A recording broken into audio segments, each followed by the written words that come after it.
주께 피하는 모든 사람은 다 기뻐하며 주의 보호로 말미암아 영원히 기뻐 외치고 주의 이름을 사랑하는 자들은 주를 즐거워하리이다. 하나님은 영이시니 예배하는 자가 신령과 진정으로 예배할지니라.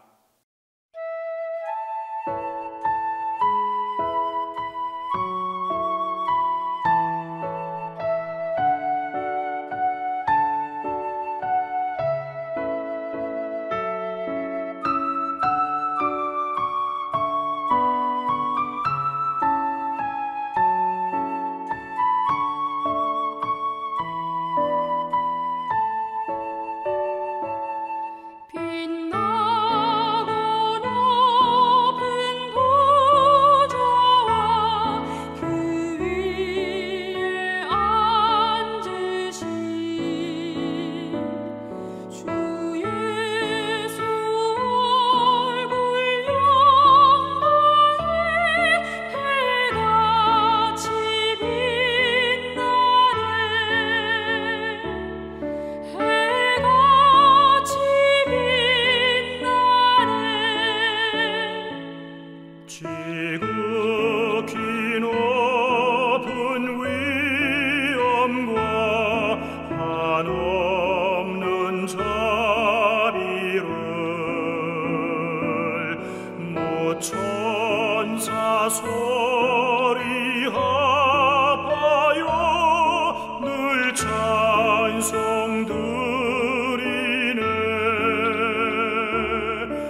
하나님 아버지, 들판에는 오국백과가 무르익어 열매 맺은 이때에 저희들로 영육간에 열매 맺게 원합니다. 사랑의 하나님 아버지, 오늘도 우리에게 생명을 주시고 지금 이 시간 수요예배 드릴 수 있는 은혜 주심에 감사드립니다. 우리 모두 알고도 모르고도 지은 모든 죄들이 많이 있습니다. 모두 용서해 주시고 정결한 심령이 되게 주님의 보혈로 씻어 주시옵소서. 주님, 이 시간 우리가 드리는 예배와 찬양을 기쁘게 받아주시길 간절히 소망합니다. 말씀 전하시는 목사님 능력으로 주관하셔서 말씀 전하실 때 성령 충만 받을 수 있게 역사하여 주시옵소서. 말씀의 힘을 얻어 넉넉히 감당해 나가는 하루하루가 되게 도와주시옵소서. 우리 담임 목사님 여호와의 라파의 하나님 역사하셔서 영도 육도 깨끗이 치유의 강선을 발하여 주셔서 머리끝부터 발끝까지 깨끗이 치유하여 주시옵소서. 심령의 평안함이 강같이 차고 넘칠 수 있도록 도와주시옵소서.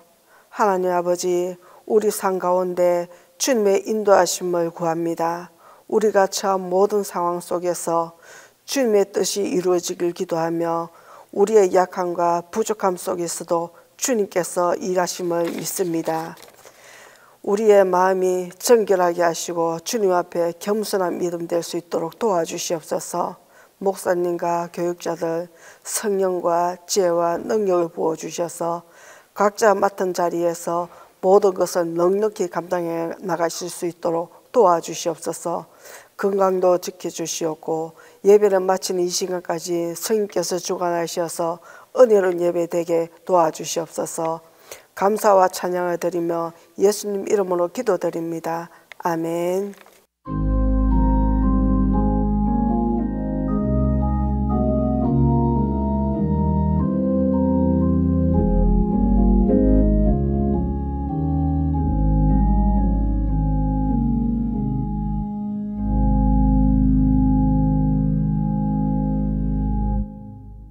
수요 예배에 주시는 하나님 말씀은 열왕기상 17장 17절에서 24절입니다. 구약성경 열왕기상 17장 17절에서 24절입니다. 이 일 후에 그 집 주인 되는 여인의 아들이 병들어 증세가 심히 위중하다가 숨이 끊어진지라.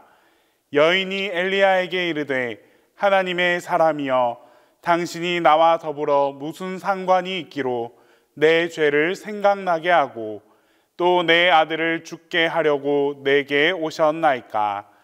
엘리야가 그에게 그의 아들을 달라 하여 그를 그 여인의 품에서 받아 안고 자기가 거처하는 다락에 올라가서 자기 침상에 누이고 여호와께 부르짖어 이르되 내 하나님 여호와여, 주께서 또 내가 우거하는 집 과부에게 재앙을 내리사 그 아들이 죽게 하셨나이까 하고 그 아이 위에 몸을 3번 펴서 엎드리고 여호와께 부르짖어 이르되 내 하나님 여호와여, 원하건대 이 아이의 혼으로 그의 몸에 돌아오게 하옵소서 하니 여호와께서 엘리야의 소리를 들으심으로 그 아이의 혼이 몸으로 돌아오고 살아난지라.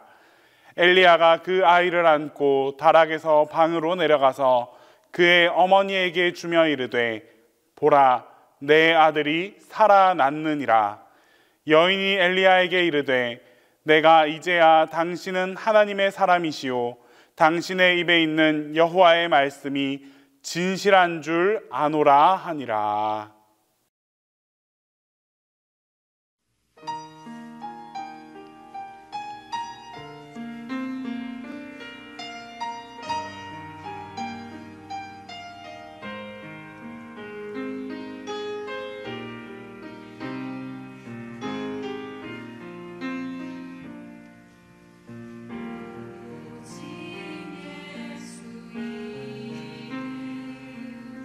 십자가의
먼저 오늘의 본문 열왕기상 17장 17절 말씀을 먼저 읽어보겠습니다. 이 일 후에 그 집 주모 되는 여인의 아들이 병들어 정세가 심히 위중하다가 숨이 끊어진지라. 본문의 서두를 읽으면서 마음에 떠오르는 첫 번째 의문은 이 일 후에라는 문구입니다. 엘리야는 본문에 묘사된 상황에 이르기까지 우리가 지금까지 배워왔듯이 우리는 어떤 일들이 있었는지 알고 있습니다.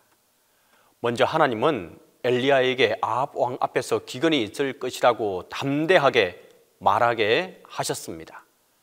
그 일 후에 하나님은 즉시 대중의 이목을 피해 거리 시냇가로 가서 숨어 지내라고 명령하십니다. 그는 그곳에서 까마귀들을 통해서 하루에 2번 양식을 공급받았고 시냇물이 말라붙기 전까지 그 물을 마시며 지내게 됩니다. 엘리야는 거리 시냇가에서 언둔 생활을 하면서 이제 고요히 하나님을 섬겼습니다. 그는 그런 훈련 과정을 거쳐 온전한 하나님의 사람으로 변화되었고 그분을 의지하는 법을 배우게 되었습니다. 그런 다음에 하나님은 엘리야를 사르밧으로 보내게 됩니다. 그는 거리 시냇가의 시련을 통해 상당한 영적 성장을 이룬 뒤에 그에게 아직도 남아있는 찌꺼기를 제거해 줄 용광로와 같은 시련에 또다시 직면하게 됩니다. 사르밧에 도착한 그는 굶어 죽기 직전에 있는 과부와 그들의 어린 아들을 발견합니다. 엘리야는 하나님의 명령에 따라 그 과부의 집에 묵게 되었습니다. 그는 과부에게 우리가 매일의 삶을 하나님께 의지해야 한다는 점을 일깨워 주었습니다. 그의 말대로 하나님은 그들에게 일용할 양식을 공급해 주셨고 곡식통과 기름병에 필요한 만큼 음식이 매일매일 공급되게 되었습니다. 이 일 후에라는 말은 이렇듯 모든 어려운 훈련 과정이 끝난 후를 가리키는 것으로 볼 수 있습니다. 엘리야는 또 하나의 불가능한 상황에 직면했습니다. 하지만 이번의 경우는 이전과는 조금 달랐습니다. 엘리야는 이제 불가능한 상황에 처하는 일에 조금은 익숙해졌습니다. 다시 말해 그의 믿음이 더욱 성숙한 상태였습니다. 그는 하나님을 믿는 믿음으로 다시 한번 시험을 치를 준비가 되어 있는 상태였습니다. 상황은 이렇습니다. 과부의 아들이 무엇이 잘못되었는지 정확히 알 수는 없지만 심한 질병에 걸려 목숨을 잃게 된 것만큼은 분명한 사실로 묘사되고 있습니다. 그는 숨이 끊어지고 말았습니다. 과부의 아들이 죽게 되자 원망할 사람을 찾게 됩니다. 이는 한편으론 자연스러운 반응이 아닐 수 없습니다. 인간은 불행한 일을 당할 때 원망할 대상을 찾는 것이 보통의 모습입니다. 특히나 갑작스런 죽음으로 사랑하는 사람을 잃을 경우에 더 심하게 이와 같은 일들이 일어나게 됩니다. 때로 사람들은 그 가운데 그동안 가장 큰 도움을 제공해 온 사람에게 비난의 화살을 돌리기도 합니다. 18절 말씀입니다. 함께 읽어보겠습니다. 여인이 엘리야에게 이르되 하나님의 사람이여 당신이 나로 더불어 무슨 상관이 있기로 내 죄를 생각하게 하고 또 내 아들을 죽게 하려고 내게 오셨나이까? 과부에게 아들의 죽음은 그 어떤 것보다도 가혹한 불행이었습니다. 그녀는 사랑하는 아들의 죽음을 하나님의 심판으로 간주하며 엘리야를 비난했습니다. 엘리야는 그런 대접을 받을 만한 일을 저지르지 않았지만 할 수 없이 이 과부의 말을 그대로 듣고 있게 됩니다. 더구나 과부와 그녀의 아들은 하나님의 능력과 엘리야 덕분에 매일같이 기적을 통해 양식을 공급받았던 사람들이었습니다. 하지만 그녀는 엘리야를 원망했습니다. 우리는 아들을 잃은 과부가 엘리야를 바라보며 하나님의 사람이여 당신이 나로 더불어 무슨 상관이 있기로 내 죄를 생각하게 하고 또 내 아들을 죽게 하려고 내게 오셨나이까? 라고 말하는 순간에 그녀가 느꼈을 심정을 우리는 10분 이해할 필요가 있습니다. 그녀는 죽은 아들을 품에 안고 비 오듯이 눈물을 흘리면서 망연자실한 표정을 지었을 것이 틀림없습니다. 엘리야는 그런 그녀에게 양팔을 벌리며 그 아이를 내게 달라라고만 말합니다. 19절입니다. 함께 읽겠습니다. 엘리야가 저에게 그 아들을 달라 하여 그를 그 여인의 품에서 취하여 안고 자기의 거처하는 다락에 올라가서 자기 침상에 누이고, 과부는 사지가 축 늘어진 아들을 안고 서 있었습니다. 그녀의 세상이 뜻하지 않게 온통 무너져 내렸습니다. 그런 상황에서 엘리야는 그저 그 아이를 내게 달라고만 말합니다. 이 대목에서 가장 인상 깊은 것은 바로 엘리야의 침묵입니다. 그는 그 어떤 말로도 과부의 슬픔을 달랠 수 없다는 것을 알고 있었습니다. 그는 말로 그녀를 위로하려고 하지도 않았고 따져 묻거나 책망의 말을 건네지도 않았습니다. 엘리야는 그녀에게 자신을 원망하는 것이 배은망덕한 행위라고 말하지도 않았습니다. 그는 단지 그녀의 무거운 짐을 자신의 팔에 옮겨 놓으라고 말했을 뿐입니다. 잠시 인간적인 관점에서 당시의 상황을 생각해 보면 엘리야는 그런 대접을 받을 만한 일을 저지른 적이 결코 없습니다. 그는 하나님의 명령에 복종하였고 아합 왕 앞에서 말씀을 전한 뒤 그릇 시내가에서 몸을 숨겼고 그곳에서 다시 사르밧으로 갔습니다. 그는 하나님의 명령에 정확히 순종했던 것뿐입니다. 그는 하나님을 철저히 신뢰했고 그런 그가 과부의 원망을 듣게 되는 것입니다. 하나님은 때로 우리가 이처럼 고통을 이기지 못하고 하나님이 도대체 나를 죽이려 하십니까? 라는 생각이 들 때까지 마치 새 틀에 넣고 조이듯이 우리를 강하게 조이시는 것을 경험할 경우가 있을 것입니다. 엘리야가 바로 이런 경우를 당하게 된 것입니다. 하지만 그는 낙심하지 않았습니다. 그는 하나님을 전적으로 의지하며 굳센 믿음으로 그분의 능력을 신뢰할 뿐이었습니다. 그는 과부와 논쟁을 벌이지 않고 그녀를 동정하며 아이를 내게 달라고 말할 뿐입니다. 이처럼 엘리야의 온유한 태도는 매우 깊은 인상을 남기는 것을 보게 됩니다. 그는 과부의 원망을 살 만한 일을 한 적이 없지만 침묵을 지킨 채 모든 비난을 묵묵히 들어 주었습니다. 비난에 비난으로 맞서지 않고 묵묵히 감내하는 이처럼 온유한 태도는 성령의 역사가 있다는 증거입니다. 온유하고 부드러운 태도는 성령께서 함께 하시지 않고 성령의 역사가 없으면 이것은 온전히 우리가 행할 수 없는 일이기도 합니다. 한편 아들을 잃고 원망하는 과부의 태도도 아주 인상적이기 마찬가지입니다. 그녀는 망설이거나 대묻지 않고 죽은 아들을 즉시 엘리야에게 넘겨주었습니다. 아마도 엘리야의 온유한 이 태도에 마음이 누그러져 다시 한번 그를 신뢰하기로 작정한 듯이 보였습니다.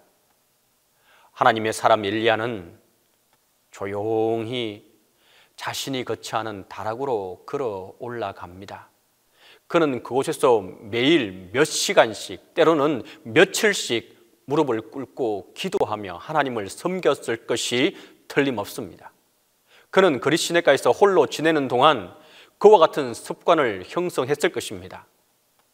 성도 여러분, 우리도 이 엘리야와 같이 이런 방이 필요합니다. 즉 하나님과 만날 수 있는 장소를 가지고 있는지 모습을, 우리의 삶의 환경을 한번 생각해 볼 수 있기를 바랍니다. 조용히 주님과 단둘이서 규칙적인 교제를 나눌 수 있는 그런 장소 말입니다. 만일 그렇지 않다면 지금이라도 하나님과 단둘이서 만날 수 있는 장소를 마련하고 동일한 시간에 꾸준하게 하나님과의 만남을 기다려 볼 수 있기를 바랍니다. 이제 먼저 엘리야는 죽은 아이를 자신의 침상에 가만히 뉘어놓고 기도를 시작합니다. 20절입니다. 함께 읽겠습니다. 여호와께 부르짖어 가로되 나의 하나님 여호와여, 주께서 또 내게 우거하는 집 과부에게 재앙을 내리사 그 아들로 죽게 하셨나이까 하고, 엘리야는 과부 앞에서는 침묵을 지켰지만 하나님 앞에서는 그렇지 않았습니다. 그는 하나님 앞에 진실한 질문을 던지고 있습니다. 그의 기도 제목에는 주님, 왜 이러시는 것입니까? 제게 무엇을 말씀하시려고 하시는 겁니까? 어찌하여 가엾은 과부의 마음을 찢어 놓으십니까?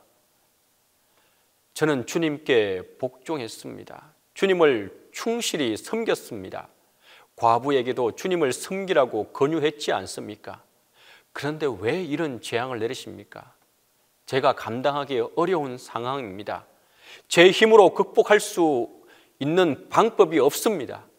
주님, 왜 이런 일을 하십니까? 무슨 의미가 있습니까? 라는 의미가 담겨져 있는 엘리야의 물음입니다. 엘리야는 오랫동안 자신만의 영적 장소에서 홀로 고민하며 기도하는 습관을 발전시켜 왔기 때문에 하나님 앞에 솔직한 심정을 털어놓을 수 있었던 것입니다. 계속해서 21절입니다. 그 아이 위에 몸을 3번 펴서 엎드리고 여호와께 부르짖어 가로되 나의 하나님 여호와여, 원컨대 이 아이의 혼으로 그 몸에 돌아오게 하소서 하니. 여기서 잠시 생각해 봅시다. 놀라운 일이 벌어지고 있습니다. 이때까지 성경에는 죽은 자를 살렸다는 기록이 나타나지 않습니다. 에녹이 가장 비슷한 경우이지만 그는 죽었다가 다시 살아나지 않았습니다. 그는 죽지 않았습니다. 하나님이 그를 산채로 영광의 나라로 데려가셨습니다. 근데 엘리야는 과연 무슨 생각을 하고 있습니까? 어떻게 그런 전례 없던 일을 하나님께 이제 구할 수 있는 것입니까? 엘리야는 과거의 전례에 연연하지 않았습니다. 그는 오직 한 가지, 즉 믿음을 의지했습니다. 그는 살아계신 하나님만을 신뢰했고 전능하신 하나님을 신뢰했습니다. 엘리야는 살아계신 하나님을 신뢰하는 믿음으로 자신의 몸을 펴서 죽은 아이의 몸 위에 엎드렸습니다. 그의 행위는 의식적 차원에서 볼 때 매우 정결치 못한 모습입니다. 하나님의 사람은 죽은 시체와 접촉해서는 안 되기 때문입니다. 하지만 그와 같은 상황에서는 예외적 행동이 필요했나 봅니다. 이것은 일종의 기도였습니다. 엘리야는 에녹이나 이삭이나 모세를 통해 기적을 베푸셨듯이 아이의 생명이 다시 돌아오게 해 주십시오라고 말할 수 없었습니다. 그 이유는 그와 같은 특별한 기적이 시행된 전례가 없었기 때문입니다. 그는 다만 주님이 기적을 베푸실 줄 믿었습니다. 감히 주님께 불가능한 일을 구합니다라고 말한 뒤에 모든 것을 주님의 손에 맡긴 채 믿는 마음으로 엘리야는 기다릴 뿐이었습니다. 우리 가운데는 이런 식으로 자신의 생명을 하나님의 손에 맡길 수밖에 없는 상황에 처한 사람들이 있을지도 모릅니다. 너무 다급한 나머지 기적만이 유일한 희망인 경우, 즉 모든 것이 본인의 통제 범위를 벗어나 버린 상황에 처한 경우에는 스스로의 힘을 믿지 말고 특별한 기도 장소를 찾으실 수 있기를 바랍니다. 그리고 전능하신 하나님의 그늘 아래 홀로 서서 모든 문제를 맡기고 그분의 기적을 바라보며 엎드려 도우시는을 간구할 수 있기를 바랍니다. 하나님의 뜻, 하나님의 보호, 하나님의 훈련, 하나님의 시간, 이 네 가지는 온 마음으로 주님을 신뢰하는 것이 어떤 의미인지를 잘 요약하고 있습니다. 엘리야는 주님, 제가 여기에 있게 된 것은 우연한 일이 아니라 주님의 뜻입니다. 저는 주님의 그늘 아래에 서 있습니다. 이것은 주님의 소명입니다. 주님이 정하신 때에 상상을 초월한 불가능한 기적을 행하실 것을 믿습니다라고 기도하는 것이나 다름없습니다. 계속해서 22절입니다. 여호와께서 엘리야의 소리를 들으심으로 그 아이의 혼이 몸으로 돌아오고 살아난지라. 죽은 소년의 시체가 움직이기 시작하더니 다시 살아나게 됩니다. 작은 다락방에서 일어난 기적은 가히 어떤 말로도 형용하기 어려운 사건이었습니다. 시련을 당하는 와중에서 하나님의 기적을 체험하는 것은 말로 표현할 수 없는 놀라운 일입니다. 엘리야는 자신의 눈앞에서 기적이 일어나는 것을 보게 되었습니다. 다음 본문은 기적이 일어난 뒤에 엘리야가 어떤 행동을 취하는지 보게 됩니다. 23절입니다. 엘리야가 그 아이를 안고 다락에서 방으로 내려가서 그 어미에게 주며 이르되 보라, 내 아들이 살아났느니라. 엘리야는 내가 한 일을 보라고 말하지 않습니다. 엘리야는 다른 이들과 달랐습니다. 그는 다시 살아난 소년을 안고 아래층으로 내려와서 보라, 내 아들이 살아났다라고만 말할 뿐입니다.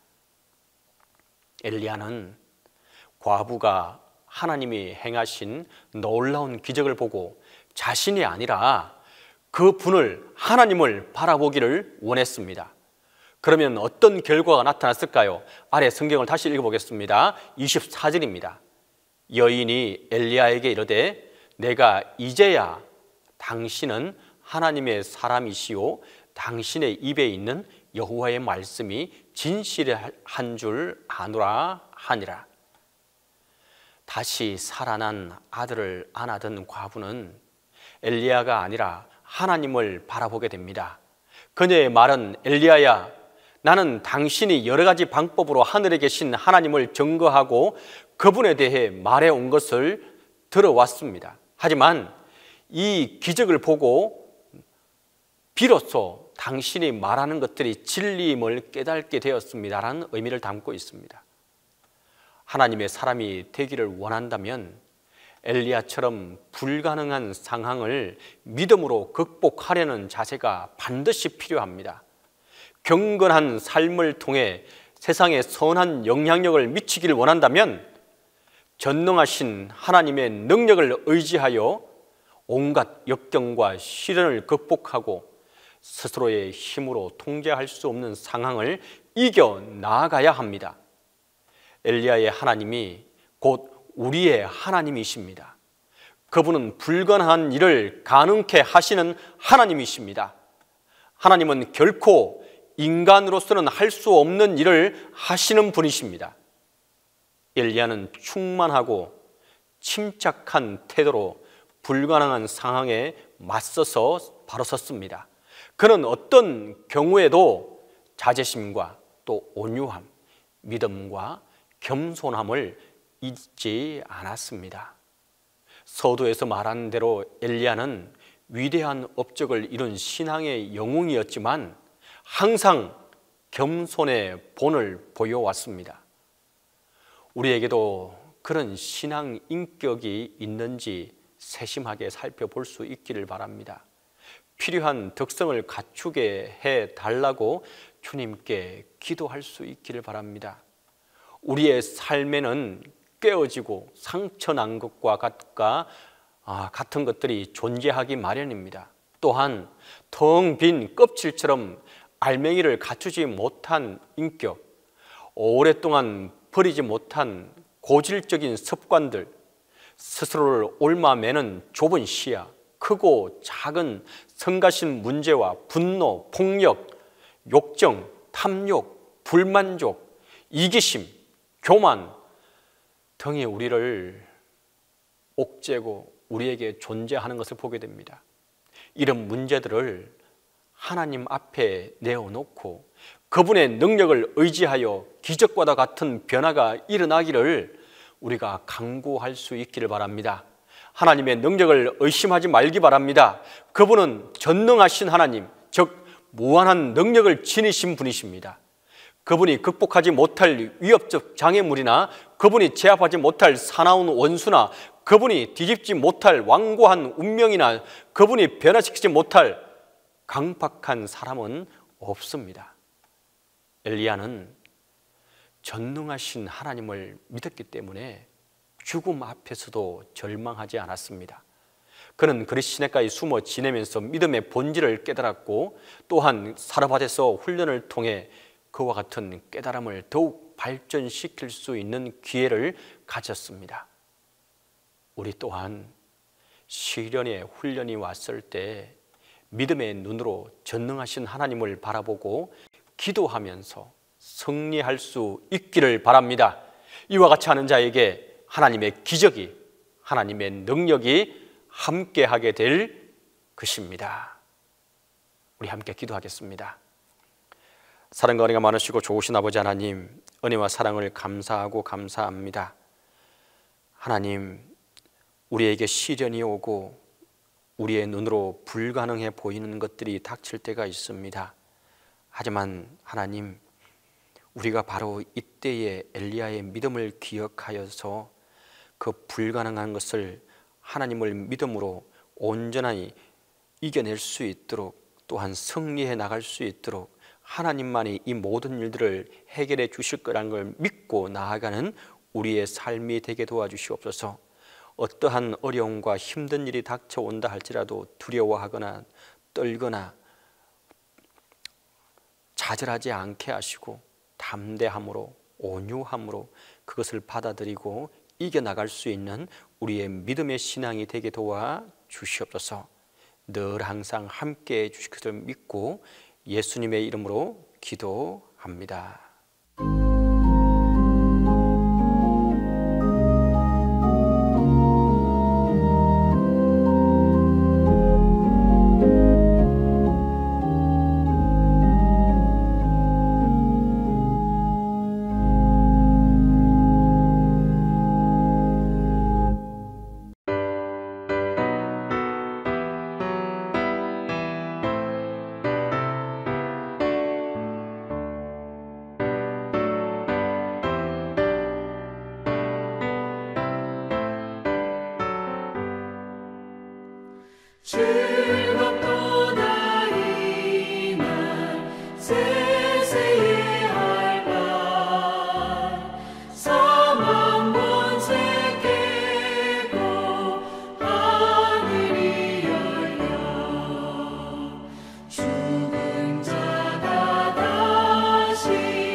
이제는 우리 주 예수 그리스도의 은혜와 하나님의 사랑과 성령의 교통하심이 이제부터 영원토록 함께 있기를 간절히 축원하옵나이다.